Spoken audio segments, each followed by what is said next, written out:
Welcome everyone to a new set of videos that I'm doing, and this time it's for Dragon Ball Super. Now you see on the screen Chilled whenever I'm playing Dragon Ball. This is my go-to leader for the deck. You might all laugh. You know what? I'm so behind this leader, I even created the Chilled fan page. I've sent one off to be graded. I've got a Chilled mat. I just love this leader, okay? So let me be a little bit controversial here. I really hate turning up to tournaments and seeing everyone playing the same old decks.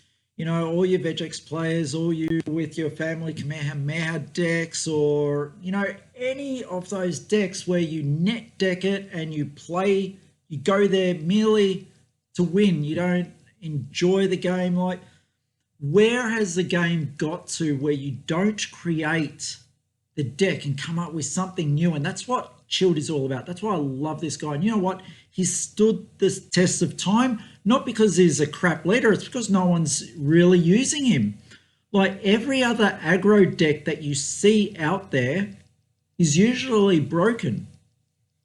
Usually cards in it get banned, and it's proven time and again. Like decks that have been more aggro than Chilled, such as your Apes, your swaps and everything, something got banned in them because they were broken, and all you were seeing were them at tournaments. But you know what?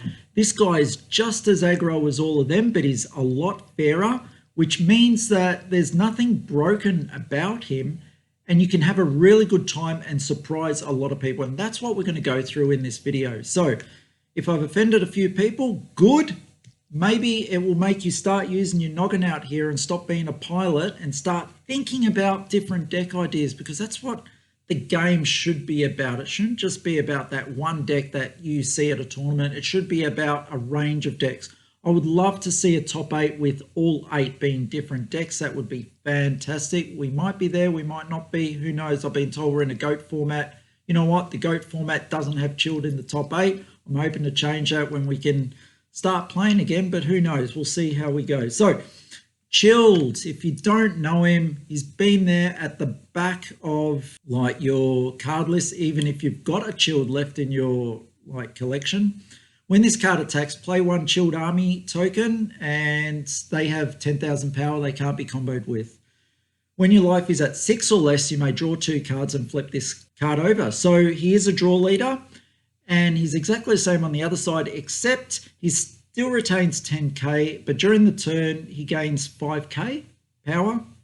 And when this card attacks, draw 1 card, and then you can play a Chilled card token. So it's all about getting these Chilled card tokens. Everything is 10k, so we need a way to bring our opponents down a step, so we're not having to combo so much with these cards. And when we do combo, we want it to really matter, yeah?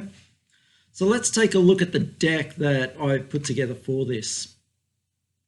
All right, now we are using DBS decks here, and I'm merely going with the cards the way that they're presented after I made it, okay? So Flight of the Grand Eagle, fantastic card. When someone comes to attack your leader, they think you've got it, you've got 1 red open, play this card, give Chilled 100k in combo power, and you're laughing. Like, very little times. Gone are the days of your mirror coming through for 105, 110k and you dying to that. Flight of the Grand Eagle does a fantastic job. You do not need to be a red leader, and it's just great. I have 2 in the deck. Next we have Freezer, Death's Embrace. You play this card, you draw 1, it replaces itself. Fantastic. You can also pay a red to drop the opponent down by another 5k. How fantastic is that? Yeah, great card. You know what? If they kill it, so what? Bring out another one. It's done its job already.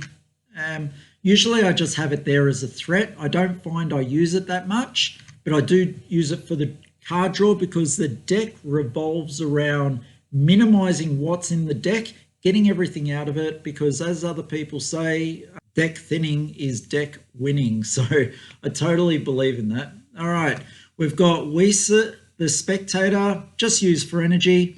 And it really is a toss-up. I've been playing the deck whether you just play your energies out and play straight from the first turn, or whether you give up that turn to play. So both have merits and flaws. Recently, I've just been going with the dual color just because of the advantages it gives and because of the other cards I've given. Now, the next card is a 5-drop Super Baby 2. Now, this card is pretty much your bomb card. Now, I've got a few bomb cards in this. This one is great because it's got deflect. You're not worried about that when you play it. I used to have the other secret baby in there, but it doesn't have deflect, so it's always at risk. So I've settled with this one. When it comes out, the opponent has to worry about the offering skill, and then when you start a combat, and there's going to be a combat, so they can only stop so many. When you go in combat, you can drop 3 cards from your hand, drop them by about 20k and their table, so you're getting rid of a lot of stuff, and then everything's attacking. Yeah, and that's pretty much the mainstay of the game. All your tokens are attacking. If they're at 15k, they've been neg 20, they're sitting at neg 5. All your tokens are 10k. They've got to combo 20k just to get over your token. And you've got a few tokens. So it's fantastic in that. Now, yes, this deck will have some weaknesses due to the tokens and due to you running the board like that. We will cover those weaknesses in another video, and there's a lot of support for Chilled. You would be surprised. So make sure, while I've got you here, is that you go look for the Chilled fan page, because that's what I run as well, and just ask to join that. Now you've got Phyllis Assault Krillin going aggro straight from the start, taking life off you so you can awaken a lot quicker. And you know what? Your opponent's most likely going to attack you. So if you don't care about losing this guy, then play him out and attack with him. Get the critical damage on the opponent and take 1 life from yourself. If they want to leave you on life, that's fine. They'll go after that.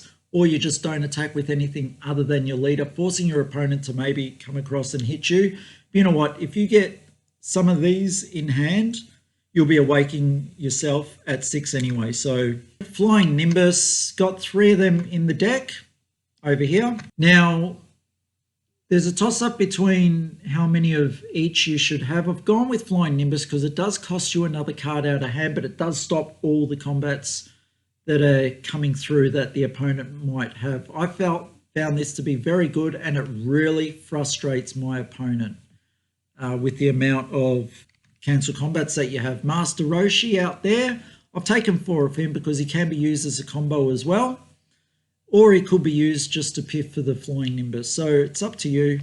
Now, I'm the world champion will come in a little bit later. I've only got 2 of them in, but if you've got the young Goku on the field, you slap that down, draw 2 cards. This deck draws cards. Very important that you get that mechanic working, because you need cards in hand in order to get this effect off.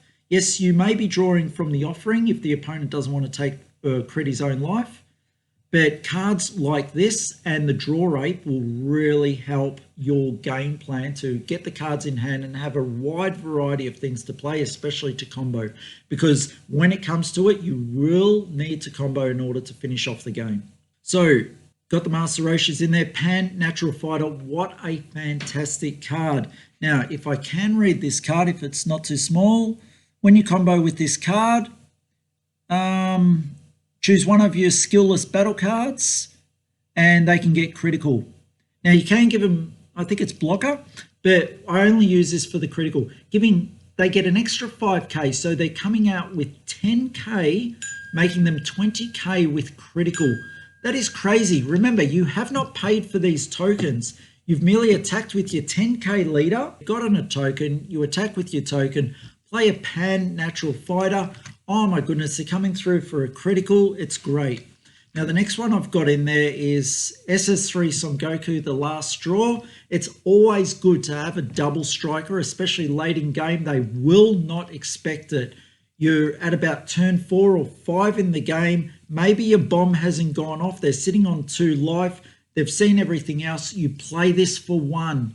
You attack with it. You take a life and you're coming across for a double strike at 15k. It's something that they really need to be worried about. You know what? If you've got the mechanic of all those cards in your hand and you start comboing on this, that double strike is a threat. It's pretty bad, especially when they really don't expect it. You know, with the cards in hand, you might be coming up against a topo.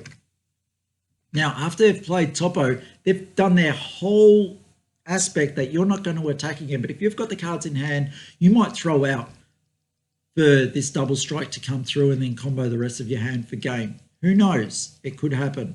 It's always a threat. Time Magic played in there with the Flying Nimbuses because you never know when you're going to get a multiple attacker. Now, Bardock, Father and Son. Great card if you can get it out for free. It really relies on the opponent bringing out a card and not tapping it or putting it at rest. Because this guy needs to tap a card in order to come out for free. I would never want to pay for him. I have once before, and what a waste, but just couldn't get him out any other way. But if your opponent is tapping out every time, you may as well not keep this in your hand. Throw it out for the Flying Nimbus or use it for comboing or some other effect if you don't need the bodies on the field. Yeah. The super combo, nothing more needs to be said. You're great ape, you combo with it, you spend 2, you draw 2 cards. Fantastic, great on a turn where you may get to turn 3 and you don't really want to play anything down. You just want to draw cards. This is fantastic. Use 2 energy, keep 1 up for your Flying Nimbus or your Time Magic going forward. Yeah. Scrambling Assaults on Goten has recently been unbanned. I threw it in this deck. It was in replace of another Bardock because this goes along with the same thing. Even if you only play it for that 1 turn, you pay 2. It's just like almost like a draw ape, except it's attacking and it's threatening. Yeah, you are drawing a card on the attack. You know what? If they don't get rid of him, next turn he's going to attack again. He's a free attacker. It doesn't really matter if he's doing damage. He's just putting cards in your hand. Is a fantastic resource. If you don't get to use him, you get to throw him out for your Flying Nimbuses or use him for combo power anyway. All right.